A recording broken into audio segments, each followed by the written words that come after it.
Hello everyone, आप सभी का हमारे चैनल पे स्वागत है बच्चों। तो आज के इस वीडियो में मैं 20 क्वेश्चन ऐसे बताने वाला हूं जो हर साल बोर्ड एग्जाम में आते हैं। क्लास 10 के ऐसे 20 क्वेश्चन विज्ञान के जो हर साल बोर्ड एग्जाम में आते हैं। चलिए वीडियो को स्टार्ट करते हैं बिना किसी देरी के। तो पहला क्वेश्चन क्या है बेटा, रेडॉक्स अभिक्रिया किसे कहते हैं, उदाहरण देकर स्पष्ट कीजिए। ये क्वेश्चन सिंपल से क्वेश्चन हर साल बोर्ड एग्जाम में आता है, ठीक है बेटा। तो रेडॉक्स अभिक्रिया क्या होती है? वह रासायनिक अभिक्रिया जिसमें अपचयन और उपचयन दोनों अभिक्रिया एक साथ हो रही होती हैं, उसे हम क्या कहते हैं? रेडॉक्स अभिक्रिया कहते हैं। तो वही यहाँ पे लिखा होगा, देखो बेटा, वह रासायनिक अभिक्रिया जिसमें एक अभिकारक का ऑक्सीकरण तथा दूसरे अभिकारक का अपचयन होता है, या ऐसे लिख सकते हैं, वह रासायनिक अभिक्रिया जिसमें अपचयन और उपचयन अभिक्रिया एक साथ हो रही है, उसे हम रेडॉक्स अभिक्रिया कहते हैं, ठीक है। उसे इसका दूसरा नाम अपउपचय अभिक्रिया भी है, ये भी याद रखिएगा, ठीक है। जैसे उदाहरण के लिए ये उदाहरण ये बेस्ट है, CuO प्लस H2, तीर का निशान Cu प्लस H2O। देखो ये Cu इसके साथ ऑक्सीजन दिख रहा है आपको, परंतु यहाँ ऑक्सीजन नहीं है। तो CuO का क्या हो रहा है? कॉपर ऑक्साइड का क्या हो रहा है? कॉपर हो रहा है, यानी कॉपर ऑक्साइड का यहाँ पर अपचयन हो रहा है। और हाइड्रोजन है, हाइड्रोजन के साथ यहाँ पर H2 के साथ आ चुका है। तो यहाँ इसका क्या हो रहा है बेटा? इसका हो रहा है उपचयन। सिंपल सी बात, आगे बढ़े। कह रहे क्या होता है जब केवल रासायनिक समीकरण लिखे। ये हर साल आता है। तो कुछ ऐसे क्वेश्चन मैंने लिए हैं जो हर साल पूछे गए हैं। जैसे कि लेड नाइट्रेट को गर्म करते हैं तो क्या होता है? ये हमारा लेड नाइट्रेट है, ठीक है। मैंने अभिक्रिया संतुलित ली है। जब भी आप कोई रासायनिक अभिक्रिया लिखोगे तो उसे संतुलित अवस्था में लिखना है, असंतुलित अवस्था में नहीं लिखना है, ये ध्यान रखिएगा। ये लेड नाइट्रेट है, उसको मैंने गर्म किया है, तो ये PbO, ठीक है, प्लस NO2 प्लस O2 तीन टुकड़ों में बढ़ जाता है। ये संतुलित रासायनिक समीकरण है इसका। उसके बाद जब नाइट्रिक अम्ल को कैल्शियम हाइड्रोक्साइड के साथ अभिक्रिया करते हैं तो क्या होता है? ये हमारा नाइट्रिक अम्ल है HNO3, ठीक है। कैल्शियम हाइड्रोक्साइड CaOH का उल्टा इसके साथ गर्म करेंगे, अभिक्रिया कराएंगे, तो क्या बनेगा? CaNO3, ठीक है। कैल्शियम नाइट्रेट और पानी हमारा क्या होगा बेटा? अलग हो जाएगा, जल हमारा अलग हो जाएगा। अगला अभिक्रिया है एथेनोइक अम्ल। ये हमारा क्या है? एथेनोइक अम्ल है, सोडियम कार्बोनेट से अभिक्रिया करता है। सोडियम कार्बोनेट है Na2CO3। तो क्या होता है? हमारा CH3CON बनता है और कार्बन डाइऑक्साइड अलग हो जाती है और हमारा पानी अलग बन जाता है, ठीक है। रिएक्शंस को आप लिख के याद करें, बोल के याद करेंगे तो याद नहीं होगा, लिख के याद करना है, ठीक है। लास्ट रिएक्शन हमारी एथेनॉल को सांद्र सल्फ्यूरिक अम्ल के साथ गर्म करने पे क्या होता है? ये हमारा एथेनॉल है, ठीक है। ये मेरा सांद्र सल्फ्यूरिक अम्ल के साथ हम इसको क्या कर रहे हैं? गर्म कर रहे हैं। तो हमारा C2H4 अलग हो जाएगा, ठीक है। इथीन हमारा अलग हो जाएगा और हमारा पानी अलग हो जाएगा। तो हम एथेनॉल को जब हम गर्म करते हैं सल्फ्यूरिक अम्ल की उपस्थिति में तो हमें इथीन मिलता है, ठीक है, और पानी अलग मिलता है। अगला क्वेश्चन है जो कि हर साल पूछा जाता है। हर साल से मतलब देख सकते हैं ना कितनी ज्यादा बार रिपीट हो रही है। विरंजक चूर्ण के निर्माण का रासायनिक समीकरण लिखें तथा इसके विरंजक चूर्ण की गुण की व्याख्या रासायनिक समीकरण देते हुए लिखें, ठीक है। तो देखो बेटा, विरंजक चूर्ण को सामान्यतः ब्लीचिंग पाउडर भी कहते हैं। इसका रासायनिक नाम जो होता है वो होता है कैल्शियम ऑक्सीक्लोराइड। इसका रासायनिक नाम क्या होता है? Calcium oxychloride. और इसका जो रासायनिक सूत्र या अणु सूत्र जो होता है वो होता है CaOCl2। हर साल एग्जाम में आता है, छोटे बड़े क्वेश्चंस में। बनाने की विधि क्या है बेटा? सिंपल सा है, सूखे बुझे हुए चूने पर, है ना, क्लोरीन की क्रिया करो। सूखे बुझे हुए चूने पर क्लोरीन की अभिक्रिया करने से हमें विरंजक चूर्ण मिलता है, CaOCl2 मिलता है और हमारा पानी अलग हो जाता है। कोई दिक्कत, कोई परेशानी नहीं, सिंपल सा क्वेश्चन है। और ये सारी जो स्टडी मटेरियल है वो आपको हमारे वेबसाइट mathematicanalysis.in पर जाके मिल जाएगा। आगे बढ़ते हैं। गुण पूछा गया था आपसे, कह रहे हैं यह एक हल्के पीले रंग का ठोस पदार्थ है जिसमें क्लोरीन की गंध आती है, क्योंकि क्लोरीन डाला जाता है उसमें, इसीलिए इसकी गंध आती है। इसमें जल में घोलने पर गर्म करने पर क्लोरीन गैस निकलती है। जब इसे जल में घोलोगे और उसको नीचे से गर्म करोगे तो क्लोरीन गैस निकलेगी, ठीक है। इसका जलीय विलयन, इसको जब जल में घोलोगे ना तो दूधिया हो जाता है, दूध की तरह सफ़ेद सफ़ेद हो जाता है, सफ़ेद तो नहीं, दूधिया कलर हो जाता है, ठीक है। ये हमारा CaOCl2 है, इसको मैंने पानी में घोल दिया तो ये CaOH का होल ट्वाइस दूधिया कलर हो जाएगा और क्लोरीन अलग। यह देखो, अगर इसको तुम अम्ल के साथ अभिक्रिया कराओगे, अगर आपका जो ब्लीचिंग पाउडर है बेटा, अगर इसको तुम अम्ल के साथ अभिक्रिया कराओगे, अम्लों के साथ अभिक्रिया करके क्लोरीन गैस निकालती है। जब इसे अम्ल के साथ अभिक्रिया कराओगे ना तो क्लोरीन गैस निकलेगी। ये आपका ब्लीचिंग पाउडर है CaCl2, ये आपका H2SO4 है, ये एक अम्ल है, इसको अभिक्रिया कराओगे, यहाँ मिला आपको CaSO4 दूधिया, ठीक है। ये पानी और क्लोरीन गैस आपकी अलग मिलेगी, ठीक है। तो ये चीज़ आपको लिखनी है। उपयोग क्या है, इसका उपयोग भी लिखना है। ऊन को सिकुड़ने से बचाने के लिए, जो आप तो ठंड चल रहा है ना, इसका उपयोग ज़्यादा होगा। ऊन को ठंड से, ठीक है, मतलब सिकुड़ने से बचाने के लिए ऑक्सीकारक के रूप में इसका इस्तेमाल होता है। क्लोरोफॉर्म बनाने में इसका इस्तेमाल होता है। फिर चीनी को सफ़ेद करने में इसका इस्तेमाल होता है। चीनी जो आपके घर पे आती है सफ़ेद, वो वास्तव में सफ़ेद नहीं होती, उसे बनाया जाता है सफ़ेद, ठीक है ना। अगर तुम कभी चीनी बनते हुए देख लो ना अपनी नंगी आंखों से, खुले अवस्था में चीनी, तुम कभी चीनी नहीं खाओगे, ठीक है। पेयजल को जीवाणु रहित करने में जो बोलते हैं ना कि फिल्टर वाला पानी, उसमें क्लोरीन की गोली डाली जाती है, ब्लीचिंग पाउडर डाला जाता है, ठीक है, तब जाके वो क्या होता है, कीटाणु रहित होता है। सूत, लकड़ी की लुगदी, रंग उड़ाने में व्यंजक के रूप में उपयोग किया जाता है इसका। इतने सारे उपयोग लिख दिए, कोई 4-5 तो याद रखने हैं। आगे बढ़ते हैं। अगला क्वेश्चन जो हर साल पूछा जाता है वो है, विद्युत रासायनिक श्रेणी के आधार पर व्याख्या कीजिए कि क्यों कॉपर तनु सल्फ्यूरिक अम्ल में घुलकर हाइड्रोजन गैस मुक्त नहीं करता है। किसके आधार पर बताना है, विद्युत रासायनिक श्रेणी के आधार पर बताना है हमें। सो देखो बेटा, हम जानते हैं जो धातु सक्रियता श्रेणी में ऊपर रहता है, मतलब हाइड्रोजन से जो ऊपर है, वे ही अम्लों में से हाइड्रोजन विस्थापित कर पाते हैं। जो हाइड्रोजन से ऊपर होंगे वो ही सिर्फ हाइड्रोजन को उससे विस्थापित कर पाएंगे। बेटा जो मुझसे ज्यादा ताकतवर होगा वही मुझे हरा पाएगा, है ना। अब मेरे से कमजोर आके थोड़ी ना मुझे धक्का मार के हरा पाएगा। तो ये इसका मतलब है। हम जानते हैं कि जो धातु सक्रियता श्रेणी में हाइड्रोजन से ऊपर है वे ही अम्लों में हाइड्रोजन से विस्थापित कर पाती है। वैद्युत रासायनिक श्रेणी में कॉपर, ये जो कॉपर है ना, हाइड्रोजन से नीचे है। अगर वैद्युत रासायनिक श्रेणी देखोगे तो कॉपर जो है बच्चों वो हाइड्रोजन से नीचे है। अब बेटा जब वो नीचे है, कमजोर है, तो उसको हटा ही नहीं सकता, नहीं स्थित है। अतः कॉपर तनु सल्फ्यूरिक अम्ल में घुलकर हाइड्रोजन गैस मुक्त नहीं करता, नहीं कर सकता। इसी वजह से ये इसका पूरा व्याख्यान होगा। कोई दिक्कत, कोई परेशानी नहीं होगी। आगे बढ़ते हैं। फिर हमसे पूछ रहा है क्या होता है जब कॉपर की छड़ को सिल्वर नाइट्रेट के विलयन में डुबोया जाता है या डालते हैं, ऐसा क्वेश्चन लिखा आ जाता है, ठीक है। ये आपके एनसीईआरटी का क्वेश्चन है, ठीक, सिंपल। देखो, विद्युत रासायनिक श्रेणी का प्रत्येक तत्व अपने से नीचे स्थित तत्वों को उसके विलयन से विस्थापित करता है या कर सकता है, ये हम जानते हो। अब देखो, जो श्रेणी है आपकी सक्रिय श्रेणी, कॉपर का स्थान सिल्वर यानी कि एजी से ऊपर है, तो कॉपर एजी को हटा सकता है उसकी जगह से, ठीक है। तो यह AgNO3 से निम्नलिखित अभिक्रिया करता है। देखो क्या क्या होता है जब ये हमारा कॉपर है, ये हमारा सिल्वर नाइट्रेट है, ठीक है। इससे जब हम मिलाएंगे, क्योंकि जो कॉपर है वो सिल्वर से सक्रियता श्रेणी में ऊपर है, तो ये इसकी जगह ले लेता है, ये इसकी जगह ले लेता है। तो यहाँ क्या हो जाएगा, CO2, ये चीज आ जाएगी, ठीक है। आगे बढ़ते हैं।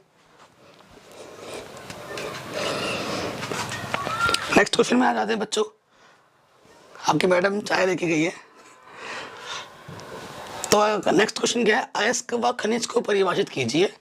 अयस्क तथा खनिज में क्या अंतर है। देखो बेटा, कितने साल पूछा गया, लगातार हर साल आ जाता है, हर साल। तो क्वेश्चन क्या है, खनिज को हम क्या कहते हैं, मिनरल्स, ठीक है। मिनरल्स क्या होता है, प्रकृति में पृथ्वी के अंदर धातुएं तथा उनके यौगिक जिस रूप में पाए जाते हैं उन्हें हम खनिज कहते हैं। या आप ऐसे लिख सकते हैं, भूपर्पटी में प्राकृतिक रूप से पाया जाने वाला तत्व खनिज कहलाता है। ठीक है, भूपर्पटी मतलब जमीन, भूपर्पटी में प्राकृतिक रूप से पाए जाने वाला तत्व खनिज कहलाता है। उदाहरण लोहा, कोयला, ये सब। नेक्स्ट है आपका अयस्क। ठीक है, अयस्क भी है, गैंग भी पूछा जाता है कभी कभी। गैंग, गैंग क्या होता है ना, इस पे गैंग लिखानी है, गैंग का भी देख लेना बेटा। गैंग क्या होता है, अयस्क में पाए जाने वाले अशुद्धि, जितनी भी अशुद्धि होती है, धूल, मिट्टी के कण वगैरह, ये सब सभी अशुद्धियों को हम क्या कहते हैं, गैंग कहते हैं। ये भी आ सकता है एग्जाम में। ठीक है, यहाँ लिखा नहीं तो लिख लेना। अब अयस्क क्या होता है, जिस खनिज से किसी धातु को प्रचुर मात्रा में कम व्यय पर आसानी से प्राप्त किया जा सके, उस खनिज को, उस विशिष्ट धातु का अयस्क कहते हैं। देखो इसका मतलब क्या हुआ, तुम प्रकृति में से जो धातु तुम्हें मिल रही है ना, वो पूर्ण रूप से शुद्ध नहीं होगी, उसको तुम्हें शुद्ध बनाना पड़ेगा। तो जिस धातु को हम आसानी से शुद्ध रूप में उसका प्राप्त कर सकते हैं, उसे, उसका हम क्या कहते हैं, अयस्क कहते हैं। सिंपल सी बात है, जैसे एल्यूमिनियम बॉक्साइड। एक छोटा सा अंतर भी होता है बेटा। अंतर क्या है, खनिज और अयस्क में छोटा सा अंतर है। सभी खनिज, देखो यहां लिखा है, सभी अयस्क खनिज होते हैं, सभी अयस्क खनिज होते हैं, परंतु सभी खनिज अयस्क नहीं होते हैं। क्यों? अभी मैंने क्या बोला, जिससे आसानी पूर्वक सफाई उसका शुद्ध रूप निकल सकता है वही अयस्क होते हैं, जिससे नहीं निकलता वो अयस्क थोड़ी ना होगा। यानी कि अयस्क जो बनता है वो खनिज से बनता है। ठीक है, तो सभी अयस्क खनिज हैं, परंतु सभी खनिज अयस्क नहीं होते, इन सबका शुद्धिकरण पॉसिबल नहीं है आसानी से। ठीक है ना, ये इसका सही उत्तर हो जाएगा। निस्तापन और भर्जन हर साल आता है, हर साल आता है। ठीक है, निस्तापन तथा भर्जन में क्या अंतर है, यहाँ पे तो अंतर की बात पूछी गई है लगातार इतने सालों में। ठीक है, परंतु निस्तापन की परिभाषा, भर्जन की परिभाषा लिखने के लिए एग्जाम में आ जाती है। ठीक है, क्रियाविधि भी आ जाती है। तो देखो निस्तापन में, ठीक है, निस्तापन में क्या होता है ना, अयस्क को निम्न ताप पर, इसका उल्टा वहां होता है। देखो निस्तापन में अयस्क को निम्न ताप पर, यानी कि कम ताप पर, वायु की अनुपस्थिति में, वायु नहीं है होगा, और होगा भी तो बहुत कम होगा ना। ठीक है, गर्म किया जाता है, जबकि भर्जन में अयस्क को उच्च ताप पर, ठीक है, वायु की नियंत्रित मात्रा में, अब की बार वायु होगा लेकिन कंट्रोल में होगा, नियंत्रित मात्रा में होगा, गर्म किया जाता है। ये सबसे बड़ा अंतर है भर्जन और निस्तापन में। ठीक है, सबसे बड़ा अंतर है, ध्यान रखिएगा। अगला क्वेश्चन है जो हर साल आता है, हर साल आएगा बेटा, गारंटी है मेरी। वो क्या है, समजातीय श्रेणी क्या है, उदाहरण के साथ समझाइए। ठीक है, देख रहे कितनी बार आ रखा है, ये हर साल आता है, हर साल आता है, हर साल आता है ये क्वेश्चन। ठीक है बेटा, और ये जो सीरीज में आज से शुरू करो ना 20-20 क्वेश्चन, मैं डेली देता रहूंगा अब तक, जब तक बोर्ड एग्जाम होगा। ठीक, तो देखो समजातीय श्रेणी क्या होती है, कार्बनिक यौगिकों का वह समूह, समूह की बात होगी यहाँ पर, जैसे एल्केन, एल्कीन, एल्काइन, ये समूह है। ठीक है, कार्बनिक यौगिकों का वह समूह जिनका सामान्य सूत्र एवं क्रियात्मक समूह एक जैसा होता है, उसे हम समजातीय श्रेणी कहते हैं, तथा उनके सदस्यों के समजात गुण कहते हैं। ये चीज ध्यान रखिएगा। जैसे, और किन्हीं दो पदों के बीच में, इसे मेरे से थोड़ा और आगे इसमें जोड़ लीजिएगा, किन्हीं दो पदों के बीच CH2 का अंतर होता है। कितने का अंतर होता है, CH2 का अंतर होता है, ये भी लिख लीजिएगा। किन्हीं दो पदों के बीच CH2 का अंतर होता है। जैसे आप सपोज कीजिए, अगर एल्केन ले रहे हैं आप, CH4, उसके बाद क्या होता है C2H6, उसके बाद क्या होता है C3H8, इन सब के बीच में एक कार्बन और दो हाइड्रोजन का अंतर होगा। ठीक है, तो ये होते हैं आपके समजातीय श्रेणी। इसके लक्षण क्या है? अब लक्षणों की बात होगी तो सभी सदस्यों को एक सामान्य सूत्र द्वारा प्रदर्शित कर सकते हैं। जैसे उदाहरण के तौर पर एल्केन का क्या होता है? CnH2n+2। तो जितने भी सदस्य होते हैं, एल्केन हो, एल्कीन हो, एल्काइन हो, जो भी आप समूह में घुस रहे हैं, जिस समूह की बात हो रही है यहाँ पर, उन सभी का एक सामान्य सूत्र होता है। ठीक है। उसके बाद सभी सदस्यों का एक ही क्रियात्मक समूह होता है। अगर एल्कोहलिक समूह की बात हो रही है तो क्रियात्मक समूह OH होगा, एल्डिहाइड की बात हो रही है CHO होगा। ठीक है ना। तो देखो सभी सदस्यों का एक ही क्रियात्मक समूह होगा, ये ध्यान रखना है। प्रत्येक क्रमागत सदस्य के अणुसूत्र में CH2 का अंतर होता है, ये मैं पहले ही बोल चुका हूं। उसके साथ साथ प्रत्येक क्रमागत सदस्य के अणुभार में 14 U का अंतर होता है। देखो CH2 तो वो हुआ, और इनके अगर अणुभार की बात की जाए तो 14 होता है। ठीक है, CH2 का जो अणुभार है। आगे बढ़ते हैं। किसी एक सदस्य के गुणधर्म के आधार पर सभी सदस्यों के सामान्य गुणधर्म ज्ञात कर सकते हैं। देखो क्योंकि वो ग्रुप एक है, वो समूह एक है, तो वो सभी समूह का जो व्यवहार होगा, नेचर होगा, वो एक जैसा होगा। पहले तत्व का जो होगा वही आखिरी तत्व का होगा। पहले तत्व का गुण अगर मुझे पता है तो उस समूह के मुझे बाकी तत्व के गुण भी पता चलेंगे कि भाई ये ऐसा है तो वो भी वैसा होगा। उस चीज को मैं देख के बता सकता हूँ। तो ये होते हैं समजातीय श्रेणी, और ये थे इसके लक्षण जो कि हर साल पूछे जाते हैं बोर्ड एग्जाम में। अगला क्वेश्चन है, मेंडलीव का आवर्त नियम क्या है, इसकी व्याख्या कीजिए। या फिर आधुनिक आवर्त नियम क्या है, इसकी व्याख्या कीजिए। या फिर मेंडलीव और आधुनिक आवर्त सारणी में क्या अंतर है। ये तो भाई हर साल आता है, हर साल गारंटी ले सकूं 100% ठप्पा लगाकर। नहीं आया तो मैं पढ़ाना छोड़ दूंगा। और बताओ बच्चों, तो ये क्या होता है ना, इस नियम के अनुसार तत्वों के भौतिक और रासायनिक गुणधर्म, ठीक है, उनके परमाणु भार के आवर्ती फलन होते हैं। ये आपको लिखना है। ये आपका क्या, मेंडलीव का है। और आधुनिक वाला तत्वों के परमाणु क्रमांक के आवर्ती फलन होते हैं। ये डिफरेंस है दोनों का मेन। तो वही चीज लिखा हो, इस नियम के अनुसार तत्वों के भौतिक और रासायनिक गुण उनके परमाणु भारों के आवर्ती फलन होते हैं। अर्थात तत्वों के उनके परमाणु भार के बढ़ते हुए क्रम में व्यवस्थित किया जाता है। यह है आपका मेंडलीव का आवर्त नियम मेन। ठीक है, हर साल पूछा जाता है। अगला क्वेश्चन है परमाणु क्रमांक। देखो बेटा कितनी साल आ रखा है। ठीक है, 2022 में नहीं आया है, इस साल जरूर आएगा 100%। कह रहे परमाणु क्रमांक 17 वाले तत्वों का आवर्त सारणी में वर्ग तथा आवर्त लिखिए। ठीक है, तो देखो अगर इसका मैं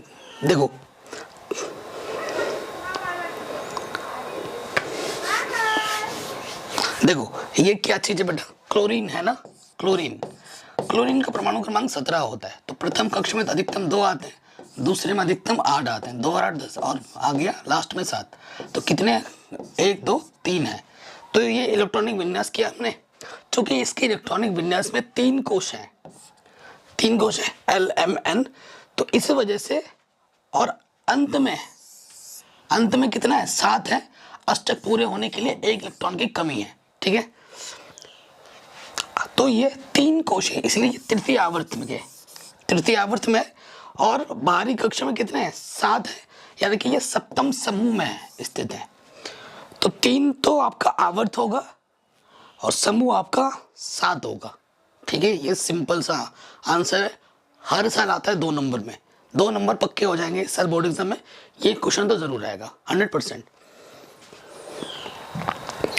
अगला क्वेश्चन है, धमनी तथा शिरा को परिभाषित कीजिए। या फिर धमनी और शिरा में क्या अंतर है, हर साल आता है। ठीक है, ये मैंने एक चित्र भी बना रखा है।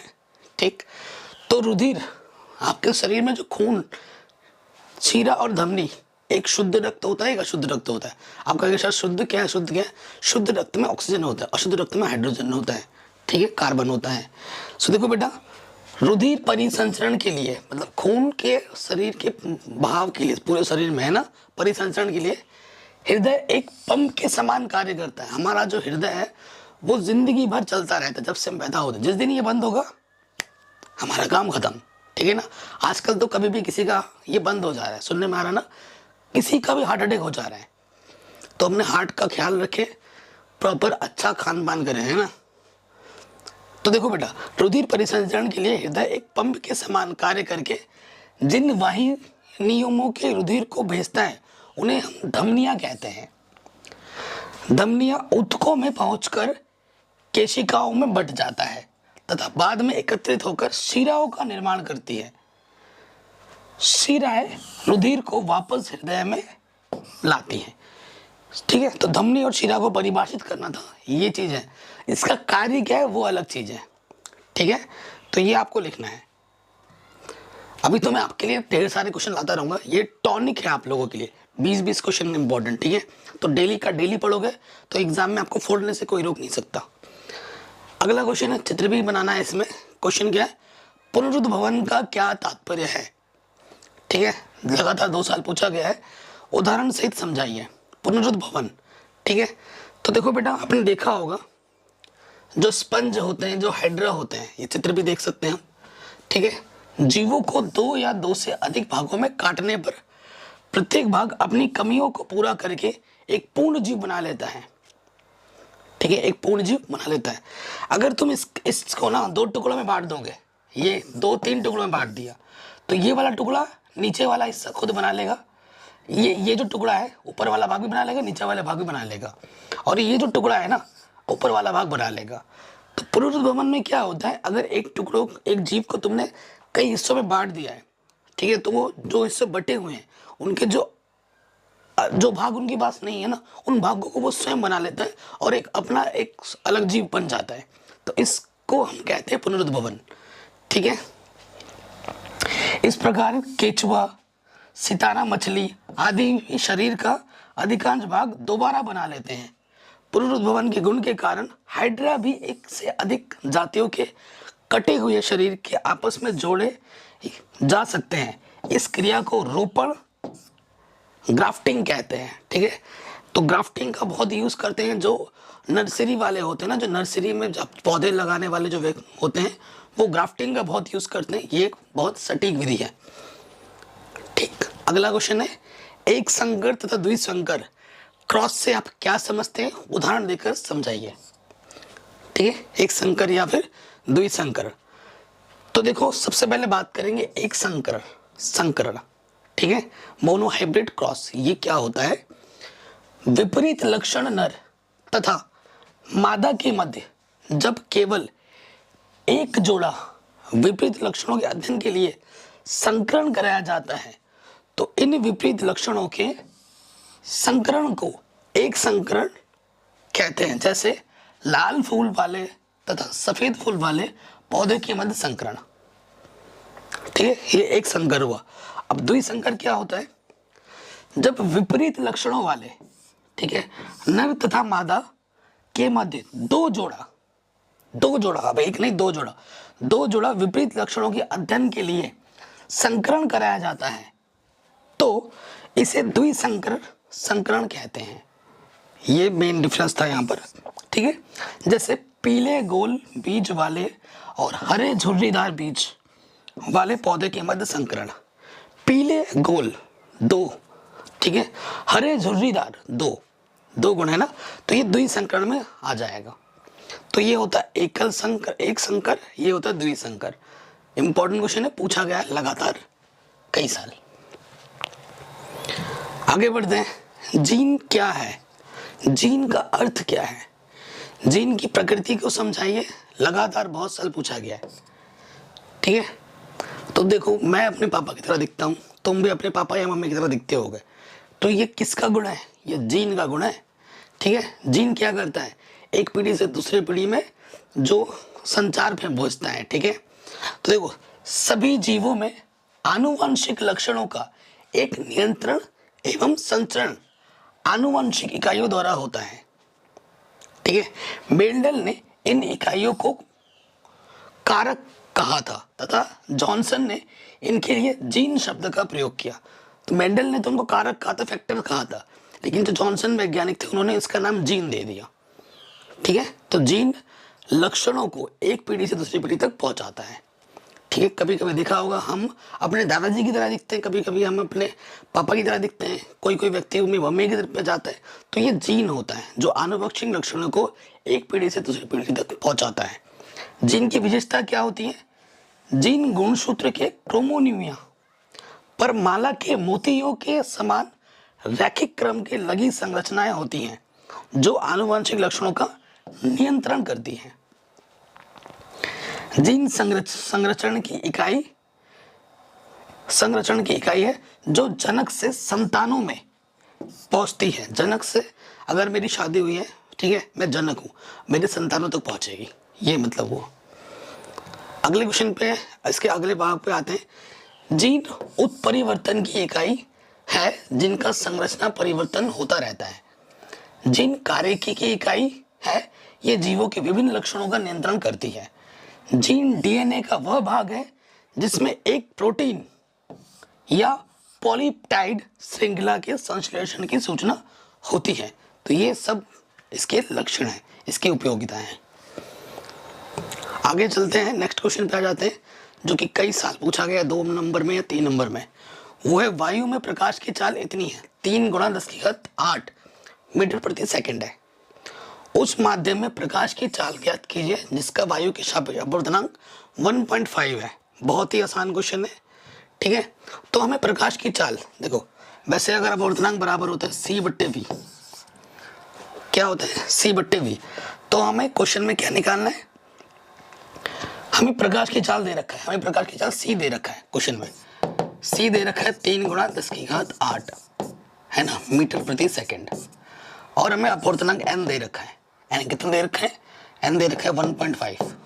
अपवर्तनांक का कोई मात्रक नहीं होता, तो हमें v प्रकाश की चाल हमें ज्ञात करनी है, ठीक है। तो n बराबर c/v होता है, v बराबर क्या हो जाएगा? c/n। c का मान है 3 × 10⁸ और n का मान है 1.5, 1.5 दूनी 2, तो v का मान हो जाएगा 2 × 10⁸। अच्छा, इसका मात्रक क्या हो जाएगा? मीटर प्रति सेकंड। आराम से बन गया आंसर, ठीक। ये जैसे मैंने किया वैसे कर लेना। अगला क्वेश्चन है जो कि ये 5 नंबर, ये बड़े नंबर पूछा गया है लगातार, यही सेम टू सेम क्वेश्चन हर साल पूछा गया है। क्या है? एक उत्तल लेंस के सामने उसके प्रकाशिक केंद्र और फोकस के बीच एक वस्तु रखी है। किरण आरेख खींचकर प्रतिबिंब का बनना दर्शाइए, प्रतिबिंब की प्रकृति भी बताइए। तो देखो बेटा, मैंने किरण आरेख बना दिया है, ये अच्छे से प्रैक्टिस कर लेना, बहुत ज्यादा रिपीट होता है। किरण आरेख बना दिया है मैंने, अब इसको बारे में मैंने डिटेल में लिखवा दिया है। क्यों?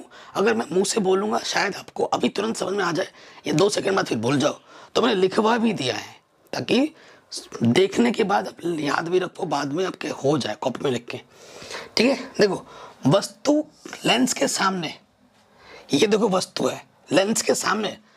वस्तु हमेशा लेंस के सामने ही रखी जाती है, दर्पण के सामने ही रखी जाती है, ध्यान रखिएगा। उसके प्रकाशिक केंद्र और फोकस के बीच में है, ठीक है। प्रकाशिक केंद्र और फोकस के बीच में है, ठीक है। ये हमारा वस्तु है। बिंदु O से मुख्य अक्ष के समांतर किरण O'(A), ठीक है। ये पूरा आरेख है, इसे लिख लीजिएगा, बना लीजिएगा, ठीक है। O'(A) लेंस से निकलकर AF दिशा में जाती है तथा दूसरी किरण O'(C) से सीधी निकलकर जाती है। जो मैं पढ़ रहा हूं बेटा, कोशिश करिएगा इस चित्र में देखते रहिए तुरंत। ये दोनों किरणें पीछे बढ़ाने पर, ठीक है, I' पर मिलती हैं तथा I' बिंदु O' का आभासी प्रतिबिंब है। I' से मुख्य अक्ष पर लंब I वस्तु O' का पूरा प्रतिबिंब है और यह प्रतिबिंब लेंस के ऊपरी ओर बनता है तथा आभासी सीधा वस्तु से बड़ा है। ये इसकी प्रकृति है, जो आपसे पूछा गया कि प्रतिबिंब कैसे होगी, ये प्रकृति होगा। तो यह प्रतिबिंब लेंस के उसी ओर बनता है तथा आभासी होता है, सीधा होता है और वस्तु से बड़ा होता है प्रतिबिंब, ठीक। ये इस पर न्यूमेरिकल मैंने कितने सारे करा रखे हैं, आप खुद बताओ। 1-1.5 घंटे का तो इसी टॉपिक पे न्यूमेरिकल बनाया है। एनसीईआरटी तो करा ही रखा है, न्यूमेरिकल भी मैंने करा रखे हैं अलग से 1.5 घंटे की वीडियो में, ठीक है। तो ये क्वेश्चन है, इस सेम टू सेम यही क्वेश्चन 3 साल लगातार पूछा गया है। तो 2022 में नहीं आया तो इस साल आ सकता है ये क्वेश्चन, मान के चलिए। कह रहे हैं एक उत्तल लेंस बोला है, लेंस शुद्ध लगाना है, ठीक है। फोकस दूरी 50 सेंटीमीटर है। उत्तल लेंस की फोकस दूरी प्लस में होती है और अवतल की माइनस में, यानी कि जो हमें क्वेश्चन में एफ दे रखा है वो 50 सेंटीमीटर प्लस का ही दे रखा है फोकस दूरी। किसी वस्तु के 2 गुना वास्तविक प्रतिबिंब को प्राप्त करने के लिए 2 गुना वास्तविक प्रतिबिंब आवर्धन दे रखा है, उसे लेंस से कितनी दूर रखना होगा, उसे लेंस से कितनी दूर रखना होगा, ये चीज़ हमें निकालनी है। ठीक है, सो देखो बेटा, सबसे पहले चीज़ हम जानते हैं एम बराबर क्या होता है, किस लेंस है, लेंस का सूत्र अलग होता है और दर्पण का अलग होता है। तो आवर्धन एम बराबर होता है माइनस वी बट्टा यू, लेंस के लिए वी बट्टा यू। कह रहे हैं किसी वस्तु से 2 गुना वास्तविक प्रतिबिंब बनाता है, तो एम जो आपको दे रखा है 2 दे रखा है। ठीक है, उत्तल लेंस है तो नेगेटिव में लेना है। तो देखो बेटा, इसका सूत्र वी बट्टे यू आपको दे रखा है माइनस के 2, तो ये गुणा कर दोगे तो माइनस के 2 यू है। वी बराबर क्या है, माइनस के 2 यू। कोई दिक्कत नहीं है। अब देखो बेटा, प्राप्त करने के लिए उसे लेंस से कितनी दूर रखना होगा, प्रतिबिंब को प्राप्त करने के लिए लेंस से कितनी दूर रखना होगा, वो चीज़ हमें निकालनी है। वी बराबर माइनस के 2 यू हो गया यहाँ से। अब देखो लेंस के सूत्र हैं, लेंस का सूत्र क्या होता है, 1/f बराबर 1/v माइनस के 1/u। ठीक है, लेंस के लिए माइनस लगता है और दर्पण के लिए प्लस लगता है। अब सूत्र में रखेंगे, देखो बेटा मैं हल कर देता हूँ। f का मान कितना है, 50 है, 50। v का मान क्या है, माइनस के 1/2u और 1/u तो पहले से ही होता है, लॉस ऑफ हो जाएगा 2u, ऊपर 1 माइनस के 1। ठीक है, और u से u कटा 2 बचेगा, 2 1 कम 2, तो ये हो जाएगा माइनस के 3/2u और यहाँ से 1/50, तो u 1 कम u माइनस के 3/50। ठीक है, गड़बड़ तो नहीं हो गया, 1 सेकेंड। 2 भी तो है, 50 इधर गुणे में आएगा, थोड़ा सा गड़बड़ हुआ है। देखो थोड़ा सा क्या हुआ है गड़बड़ गुणा में, देखो ये u इधर आ गया, बट्टे में 2 था ना, और ये 50 बट्टे में इधर आके गुणे में आ जाएगा। 50 से काटो 25, 2 से 25 दिया 75, तो u का मान आ जाएगा माइनस के 75 सेंटीमीटर। ठीक है, तो हमसे क्या बोला था, किसी वस्तु हम प्राप्त करेंगे उसे लेंस से कितनी दूर रखना होगा। ठीक है, तो हमसे पूछा गया था u के बारे में। ठीक है, वस्तु को लेंस से कितनी दूर रखना होगा वो हमसे पूछा गया था, u पूछा गया था, और u हमारा कितना गया, माइनस के 75 सेंटीमीटर, मतलब दर्पण के सामने, नेगेटिव मतलब सामने 75 सेंटीमीटर दूर रखना होगा। ये क्वेश्चन लगातार इतने सालों में पूछा गया, डिक्टो यही क्वेश्चन। और ये क्वेश्चन इससे मिलते जुलते और भी इंपॉर्टेंट क्वेश्चन मैंने ढेर सारे करा रखे, लिंक्स मिल जाएंगे आपको डिस्क्रिप्शन पे। अगला क्वेश्चन है, दूरदृष्टि दोष किसे कहते हैं। अभी मैंने विद्युत मोटर वाला प्रश्न नहीं लिया है, विद्युत जनरेटर वाले प्रश्न नहीं है, वो हम लेते रहेंगे नेक्स्ट वीडियो में ना। 20-20 क्वेश्चन ले रहे हैं, ठीक है, तो 20-20 पढ़ते रहेंगे डे बाय डे, सही है, एक साथ में ज़्यादा नहीं करवा रहा हूँ मैं। दूरदृष्टि दोष किसे कहते हैं, यह किन कारणों से होता है, इस दोष के निवारण के लिए किस प्रकार का लेंस प्रयुक्त किया जाता है, किरण आरेख द्वारा समझाइए। देखो बेटा कितने साल पूछा गया है, लगातार देखिए।